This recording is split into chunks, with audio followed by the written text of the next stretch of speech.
Friends, ಹೇಗಿದ್ರೆ ಎಲ್ಲರೂ ಎಂಚಲ್ಲಾರು ಪೂರ ಎಲ್ಲ. ಇವತ್ತು ಎಂತ ಗೊತ್ತಿಲ್ಲ ಫ್ರೆಂಡ್ಸ್, ನಾನು ಮನೆಯಿಂದ ಬರುವಾಗ ಒಂದು ಹಲಸಿನ ಹಣ್ಣು ತಂದಿದ್ದೆ ಆಯಿತಾ. ತುಂಬ ದೊಡ್ಡದು, ತುಂಬ ಕಷ್ಟಪಟ್ಟು ನಾನು ತಂದೆ ಅದನ್ನು ತೆಗೆದು ನನಗೆ ತಂದು ಕೊಟ್ಟಿದ್ದರು. ಅದೆಂತಂದರೆ ಅದು ಬೀಳುವಾಗ ಸ್ವಲ್ಪ ಗುಜ್ಜಿದಾಗಿ ಆಗಿ ಅದು ಸ್ವಲ್ಪ ಹಾಳಾಗಿತ್ತು ನನಗೆ. ಅದನ್ನು ನಾನು ಇವತ್ತು ಕಟ್ ಮಾಡಿದೆ. ಅದರಲ್ಲಿ ನನಗೆ ಸ್ವಲ್ಪ ಸಿಕ್ಕಿತ್ತು ಹಲಸಿನ ಹಣ್ಣು.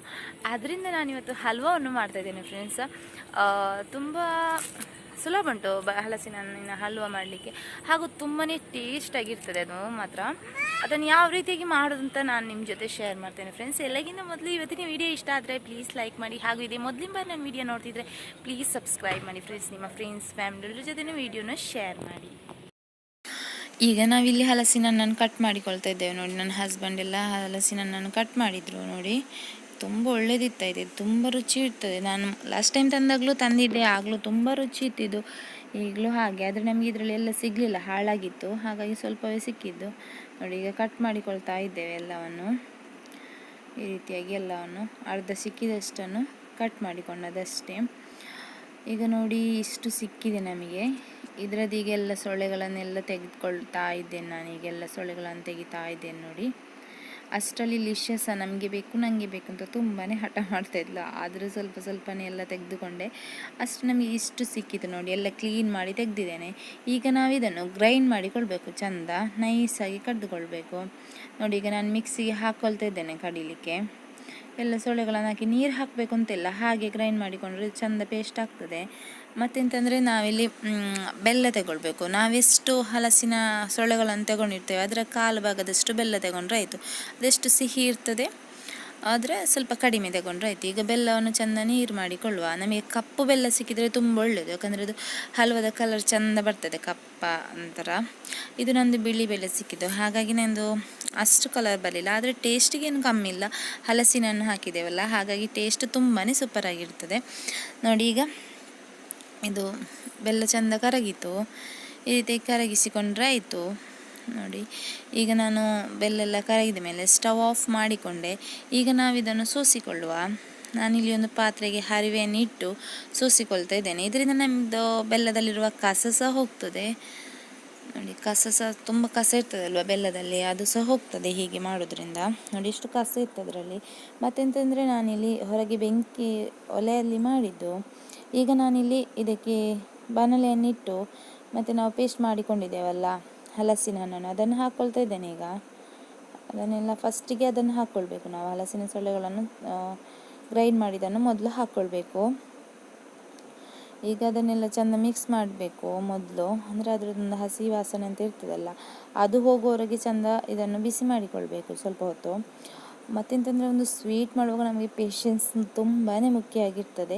ಯಾಕಂದರೆ ಇದರಲ್ಲಿ ತುಂಬ ಟೈಮ್ ಹಿಡಿತದೆ. ಇದು 5 ನಿಮಿಷದಲ್ಲಿ ಆಗಬೇಕು ಅಂತಾದರೆ ಆಗೋದಿಲ್ಲ, ಸ್ವಲ್ಪ ಟೈಮ್ ಹಿಡಿತದೆ. ಈಗ ನೋಡಿ ಈ ರೀತಿಯಾಗಿ ಇದನ್ನು ಮಿಕ್ಸ್ ಮಾಡಿಕೊಳ್ಬೇಕು ನೋಡಿ. ಈ ರೀತಿಯಾಗಿ ಈಗ ಮಿಕ್ಸ್ ಮಾಡಿಕೊಳ್ತಾ ಇದ್ದೇನೆ ನಾನು ಸಹ.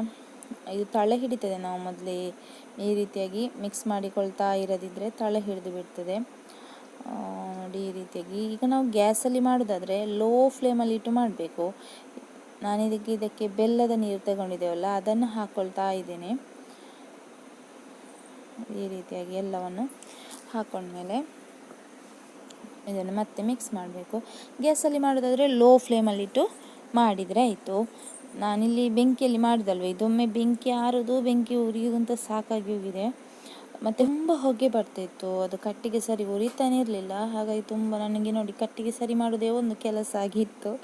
ಈಗ ಮತ್ತೆ ಬೆಂಕಿ ಮಾಡ್ತಿದ್ದೆ ನೋಡಿ. ಈ ರೀತಿಯಾಗಿ ಮತ್ತೆ ಮಿಕ್ಸ್ ಮಾಡಿಕೊಳ್ತಾನೇ ಇರಬೇಕು. ಇದನ್ನು ತಿರುಗಿಸಿಕೊಳ್ತಾನೆ ಇರಬೇಕು, ಇಲ್ಲದ್ರೆ ಅದು ತಲೆ ಹಿಡಿತದೆ ಅಂತ ಅಷ್ಟೇ. ಮತ್ತು ತುಂಬಾ ಆ ರೀತಿಯಾಗಿ ರಟ್ತಾ ಇರ್ತದೆ ಇದು.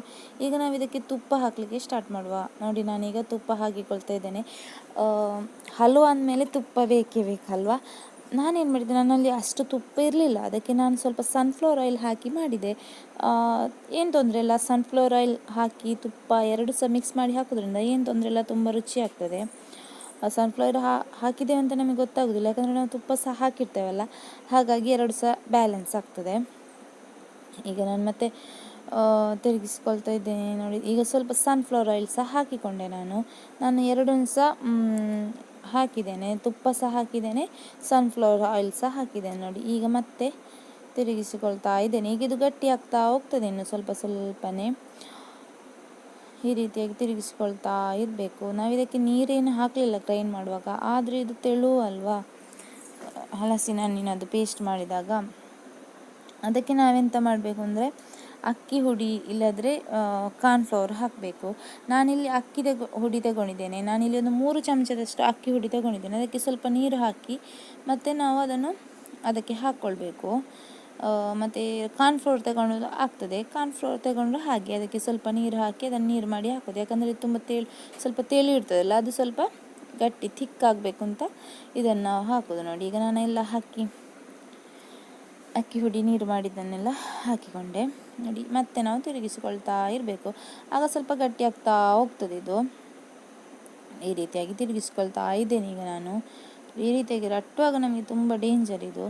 ನೋಡಿ, ಈಗ ಮತ್ತೆ ತುಪ್ಪ ಹಾಕ್ಕೊಳ್ತಾ ಇದ್ದೇನೆ. ತುಪ್ಪ ಹಾಕಿ ಮತ್ತೆ ತಿರುಗಿಸ್ಕೊಳ್ತಾ ಇದ್ದೇನೆ. ತುಪ್ಪವನ್ನೆಲ್ಲ ಬೇಗ ಹೀರಿಕೊಳ್ತದೆ ಇದು. ಆಗ ತುಪ್ಪ ಹಾಕ್ತಾ ಇರಬೇಕು ತುಂಬ ಡ್ರೈ ಆದಾಗೆ. ಈಗ ನಾನು ಏಲಕ್ಕಿ ಹುಡಿ ಹಾಕ್ಕೊಳ್ತಾ ಇದ್ದೇನೆ. ನಾನಿಲ್ಲಿ 1 ಚಮಚದಷ್ಟು ಏಲಕ್ಕಿ ಹುಡಿ ತಗೊಂಡಿದ್ದೇನೆ. ಅದನ್ನೀಗ ಹುಡಿ ಮಾಡಿ ಹಾಕ್ಕೊಳ್ತಾ ಇದ್ದೇನೆ. ನೋಡಿ, ಎಲ್ಲ ಏಲಕ್ಕಿ ಹುಡಿ ಹಾಕಿ ಮತ್ತೆ ತಿರುಗಿಸ್ಕೊಳ್ಬೇಕು. ನಾನಿಲ್ಲಿ ಸ್ವಲ್ಪ ಬೇಗನೆ ಏಲಕ್ಕಿ ಹುಡಿ ಹಾಕಿದ್ದು, ಯಾಕಂದರೆ ಅದೆಲ್ಲ ಮಿಕ್ಸ್ ಆಗ್ತದೆ ಅಲ್ವಾ ನಾವು ತಿರುಗಿಸ್ತಾ ಇರುವಾಗ. ಅದಕ್ಕೆ ಬೇಕಾಗಿ ನಾನು ಮೊದಲೇ ಹಾಕಿದ್ದು. ನೋಡಿ, ಈ ರೀತಿಯಾಗಿ ಈಗ ಆಯಿತು ನೋಡಿ. ಮತ್ತು ತುಪ್ಪ ಬಿಡಲಿಕ್ಕೆ ಶುರುವಾಗ್ತದೆ, ಆಗ ಇದು ಆಯಿತು ಅಂತ ಲೆಕ್ಕ. ನನಗಿಲ್ಲಿ 1 ಗಂಟೆ ಬೇಕಾಗಿದೆ ಇದನ್ನು ನಾನು ಮಾಡಬೇಕಾದ್ರೆ. ಗ್ಯಾಸಲ್ಲಿ ಆದರೂ ಹಾಗೆ ಸ್ವಲ್ಪ ಜಾಸ್ತಿಯೇ ಬೇಕಾಗ್ಬೋದು, ಯಾಕಂದರೆ ಬೆಂಕಿಯಲ್ಲಿ ಆದರೆ ಸ್ವಲ್ಪ ಬೇಗ ಆಗೋದು. ಗ್ಯಾಸಲ್ಲಿ ಆದರೆ ಲೋ ಫ್ಲೇಮಲ್ಲಿಟ್ಟು ನಾವು ಮಾಡುವಾಗ ಸ್ವಲ್ಪ ಟೈಮ್ ತಗೊಳ್ಬೋದು. ಇಲ್ಲಿ ನಾನು ಬೆಂಕಿಯಲ್ಲಿ ಸ್ಲೋ ಫಾಸ್ಟ್ ಅಂತ ಸಹ ಮಾಡಲಿಕ್ಕೆ ಆಗೋದಿಲ್ಲ. ಸ್ಲೋ ಮಾಡಿದರೆ ಬೆಂಕಿ ಆರಿ ಹೋಗ್ತದೆ. ಆ ರೀತಿ ನೋಡಿ, ಎಷ್ಟು ಚೆನ್ನಾಗಿ ನಾವೆಷ್ಟು ತುಪ್ಪ ಹಾಕಿದ್ದೇವೆ ಅದೆಲ್ಲ ತುಪ್ಪ ಬಿಡ್ತಾ ಉಂಟು. ನೋಡಿ, ಕಲರ್ ಸಹ ತುಂಬ ಚೇಂಜ್ ಆಗಿದೆ. ತುಂಬ ಅಂದರೆ ತುಂಬ ರುಚಿಯಾಗಿರ್ತದೆ ಫ್ರೆಂಡ್ಸ್ ಇದು ಹಲ್ವಾ. ನೋಡಿ, ಈ ರೀತಿಯಾಗಿ ಈಗ ತಿರುಗಿಸ್ಕೊಳ್ತಾ ಇದ್ದೇನೆ. ಇನ್ನೂ ಸಹ ಸ್ವಲ್ಪ ಗಟ್ಟಿಯಾಗಬೇಕಂತ ಅಂತ ತಿರುಗಿಸಿದ್ದು. ನೋಡಿ, ಎಷ್ಟು ಚೆನ್ನಾಗಿ ತುಪ್ಪ ಬಿಡ್ತುಂಟು, ಎಷ್ಟು ಚೆನ್ನಾಗಿದೆ ಈ ರೀತಿಯಾಗಿ ಬರ್ತುಂಟು. ನೋಡಿ, ಈ ರೀತಿಯಾಗಿ ಬಂದರೆ ಇದಾಗಿದೆ ಅಂತಲೇ ಲೆಕ್ಕ. ನಾನಾದರೂ ಸ್ವಲ್ಪ ಹೊತ್ತು ಮತ್ತೆ ಸಹ ತಿರುಗಿಸಿಕೊಂಡದ್ದು. ಈ ರೀತಿಯಾಗಿ ನೋಡಿ, ಮತ್ತು ಇದು ನಾನು ಮತ್ತೆ ತಳೆ ಹಿಡಿಲಿಕ್ಕೆ ಸ್ಟಾರ್ಟ್ ಆಯಿತು, ಮತ್ತೆ ತೆಗೆದು ಬಿಟ್ಟೆ. ನೋಡಿ, ಈಗ ಆಯಿತು. ನೋಡಿ, ಈಗ ನಾವು ಇದಕ್ಕೆ ಕೊನೆಯದಾಗಿ ಗೋಡಂಬಿಯನ್ನು ಡ್ರೈ ಫ್ರೂಟ್ಸ್ ಹಾಕ್ಕೊಳ್ಬೇಕು. ಯಾವುದು ಸಹ ಹಾಕ್ಕೊಳ್ಬೋದು ಡ್ರೈ ಫ್ರೂಟ್ಸ್ ಇದ್ದರೆ. ನನ್ನಲ್ಲಿ ಗೋಡಂಬಿ ಮಾತ್ರ ಇದ್ದದ್ದು, ಹಾಗೆ ನಾನು ಗೋಡಂಬಿ ಹಾಕಿದ್ದು. ಬಾದಾಮಿ ಎಲ್ಲ ಇದ್ರೆ ಹಾಕ್ಕೊಳ್ಬೋದು, ಇಲ್ಲದ್ರೆ ತೆಂಗಿನ ಕಾಯಿಯನ್ನು ಕಟ್ ಮಾಡಿ ಅದನ್ನು ಸಹ ಹಾಕ್ಕೊಳ್ಬೋದು. ನೋಡಿ, ಈಗ ಇದಾಯಿತು. ಈಗ ನಾವೊಂದು ಟ್ರೇ ಇದ್ದರೆ ಟ್ರೇಗೆ, ಇಲ್ಲದ್ರೆ ಬಟ್ಟಲಿಗೆ ಒಂದು ತುಪ್ಪ ಹಚ್ಚಿ ಇದನ್ನು ಹಾಕಿಕೊಂಡ್ರೆ ಆಯಿತು. ಈಗ ನಾನು ಹಾಕಿಕೊಂಡೆ. ನೋಡಿ, ಈಗ ಎಲ್ಲ ಕಡೆ ಇದನ್ನು ಚಂದ ಈ ರೀತಿಯಾಗಿ ಮಾಡ್ತಾ ಇದ್ದೇನೆ. ಎಲ್ಲ ಕಡೆ ಈ ರೀತಿಯಾಗಿ ಮಾಡಿದರೆ ಆಯಿತು. ಮತ್ತು ಇದನ್ನು ಚಂದ ಆರಲಿಕ್ಕೆ ಬಿಡಬೇಕು. ಇದು ತುಂಬ ಬಿಸಿದ್ರೆ ನಮಗೆ ಕಟ್ ಮಾಡಲಿಕ್ಕೆ ಸಹ ಆಗೋದಿಲ್ಲ. ಹಾಗಾಗಿ ಚಂದ ಆರಲಿಕ್ಕೆ ಬಿಟ್ಟರೆ ಚಂದ ಕಟ್ ಮಾಡಲಿಕ್ಕೆ ಸಿಕ್ಕಿ ಚಂದ ಸಾಫ್ಟಾಗಿ ತುಂಬ ಟೇಸ್ಟಾಗಿರ್ತದೆ. ನೋಡಿ, ಈ ರೀತಿಯಾಗಿ ಆಯಿತು. ಈಗ ಇದು ಆರಲಿಕ್ಕೆ ಇಡುವ. ಈಗ ನಾನು ಇದನ್ನೊಂದು 1.5 ಗಂಟೆ ಅಷ್ಟೊತ್ತು ಇಟ್ಟಿದ್ದೇನೆ. ಇದನ್ನು ಚಂದ ಆರಿದೆ ಈಗ ಇದು. ಈಗ ಇದನ್ನು ಕಟ್ ಮಾಡಿಕೊಳ್ಳುವ. ನಾವೊಂದು ಬೇರೆ ಪಾತ್ರೆಗೆ ಹಾಕಿ ಕಟ್ ಮಾಡ್ಬೋದು, ಆದರೆ ನಾನಿಲ್ಲಿ ಅದರಲ್ಲಿ ತುಪ್ಪ ಎಲ್ಲ ತುಂಬ ಇತ್ತಲ್ಲ, ಅದಕ್ಕೆ ಅದರಲ್ಲಿಯೇ ಕಟ್ ಮಾಡಿಕೊಳ್ತಾ ಇದ್ದೇನೆ. ಕಟ್ ಮಾಡುವಾಗಲೇ ಲಿಶಸ್ ಸ್ಟಾರ್ಟ್ ಮಾಡಿದಲ್ಲೇ ಬೇಕು ಅಂತ ಹಠ ಮಾಡಲಿಕ್ಕೆ. ನೋಡಿ, ಈಗ ನಾನು ಕಟ್ ಮಾಡಿಕೊಳ್ತಾ ಇದ್ದೇನೆ. ಯಾವ ಶೇಪ್ ಬೇಕಾದರೆ ಕಟ್ ಮಾಡ್ಬೋದು. ನಾನಿಲ್ಲಿ ಅರ್ಜೆಂಟಲ್ಲಿ ಸ್ಕ್ವೇರ್ ಆಗಿ ಕಟ್ ಮಾಡಿದೆ. ಹೆಚ್ಚಾಗಿ ಹಲ್ವೆಲ್ಲ ಇದೇ ರೀತಿ ಇರೋದಲ್ವಾ, ಹಾಗಾಗಿ ಲಿಶೆ ಈಗ ತಿಂತೇ ಇದ್ದಾಳೆ. ನೋಡಿ, ಸೂಪರ್ ಆಯ್ತು ನಮ್ಮ ಸೂಪರ್ ಹಲ್ವಾ, ಟೇಸ್ಟಿ ಹಲ್ವಾ. ಥ್ಯಾಂಕ್ ಯು ಅಮ್ಮ. ನೀವು ಸೊಮ್ಮೆ ಇದೇ ರೀತಿಯಾಗಿ ಹಲಸಿನ ಹಲ್ವವನ್ನು ಮಾಡಿ ಫ್ರೆಂಡ್ಸ್. ಹಾಗೂ ಇವತ್ತಿನ ವಿಡಿಯೋ ಇಷ್ಟ ಆದರೆ ಪ್ಲೀಸ್ ಲೈಕ್ ಮಾಡಿ.